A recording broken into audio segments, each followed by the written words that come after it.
Ерке, сіңіліңмен ойнай тұршы, менің қолым босамай тұр. Анашым, бұл қалай ойнайды? Бұл әлі кішкентай ғой. Ойнай алады ол, көрші ойнап. Просто есейді. Санағай. Бұны әлібес. Бұны әлібес. Бұны саласын. Бұл қолға кетті. Мам, сен наны сал. Ол емес әлі. Наны сал. Наны сал. Айнама. Санағай. Молодец, сал. Анашым, бұл сумен де ойнай алады екен ғой. Енді мен сіңіліме күнде ойнаймын.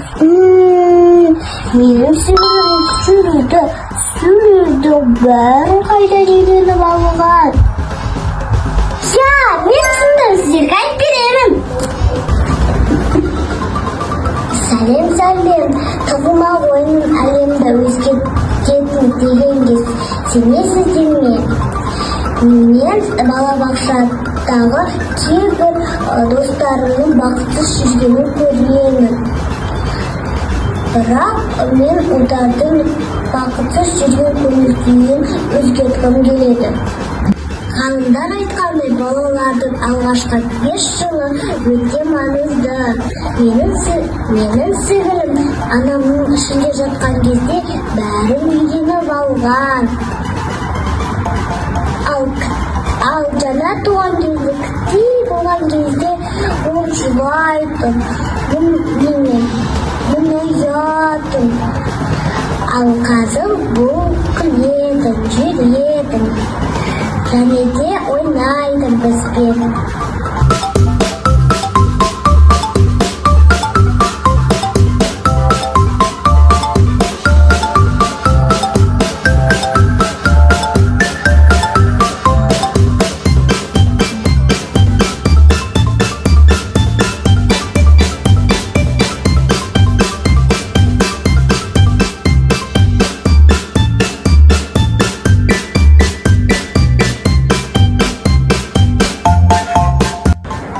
Бұл менің сіңілім. Мен оны өте қатты жақсы көремін. Бірақ бұл біз естейтін, көретін өзгерістер ғана. Ал енді немізға тоқталайықшы. Мынау жаңа туған баланың миы. Ал мынау болса бір жаста толған баланың миы. Менің миым қандай деп ойлайсыздар? Менің миым осыдан 2 есе үлкен. Біздің табуымызда 5 зат өте маңызды. Бірінші зат байланыс, екінші зат сөйлесу, үшінші зат ойнау, төртінші зат таза үй, бесінші зат ортан.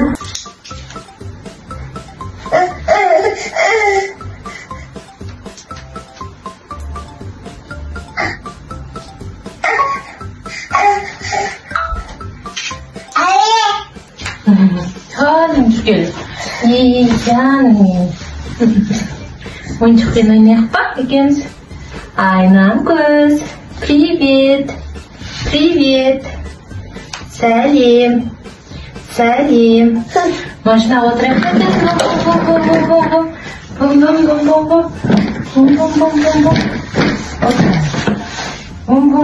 бум. Ketdik, aynam kız. Menga qasığa o'tiraychi.